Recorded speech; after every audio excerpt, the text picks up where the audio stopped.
আমরা নির্যাতিত হব না তো হব কে বলেন? আবুল সামরকান্দি রহমতুল্লাহ আলাইহি লেখছেন যে আল্লাহর রাসূল কবর থেকে যখন উঠবেন তখনও চোখে পানি থাকবে, ওয়াহুয়া ইয়াবকি, একদিকে চোখে কান্না থাকবে, মুখে বলতে থাকবে আইনা উম্মতি, আইনা উম্মতি ইয়া জিবরিল, জিবরিল আমার উম্মত কোথায়?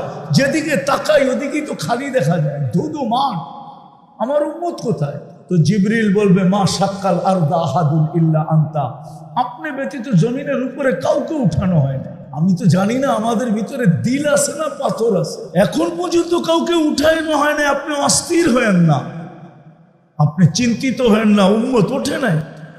আমার সমাজের মানুষ তো পাওয়া যায় যে ইউনিয়ন পরিষদের একটা চেয়ারের জন্য নিজের তাজা রক্ত ঢাইলা দিতে দ্বিধা করে না,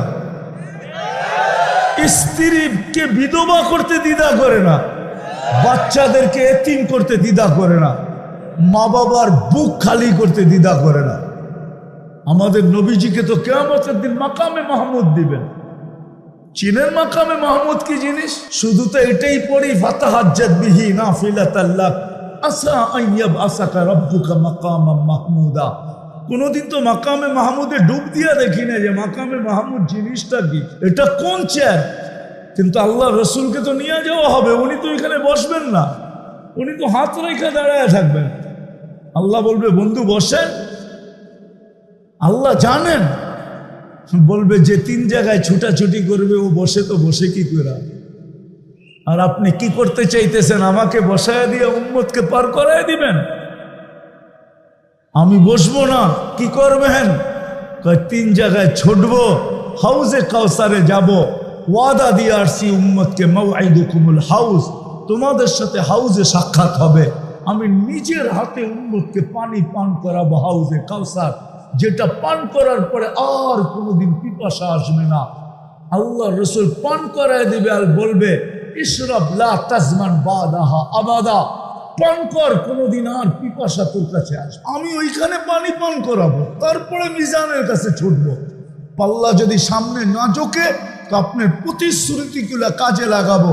আপনি আমাকে বলছেন সাল তুতা শাফি তুশাফা, আপনি আমাকে বলছেন লা ইউখজিকা ফি উম্মতিক, আপনি কোরআনে বলছেন সাউফা ইউতিকা রাব্বুকা ফাতারদা।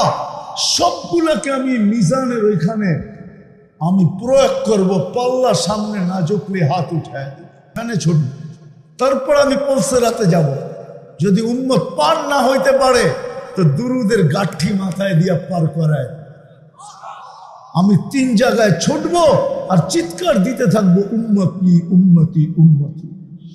আজকে আমাদের নির্যাতিত হওয়ার কারণ শুধু আর শুধু বিজাতির ইশক, বিজাতির আদর্শের ইশক বা বিজাতির আদর্শে সাজা, এটাই আমাদের নির্যাতিত হওয়ার সবচেয়ে বড় কারণ।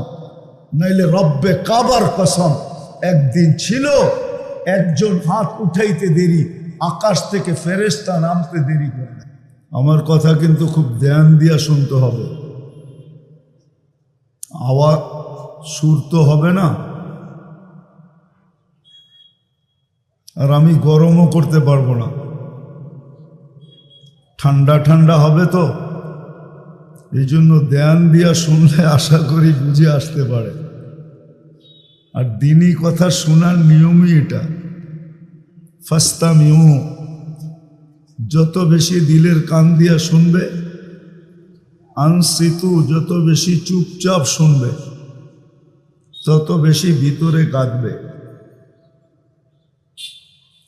আমি নিয়ে যাইতেছি ওইদিকে যা বুঝাইতে চাইতেছি। তো যত বেশি দিলের কানে শুনবো, আওয়াজহীন চুপচাপ,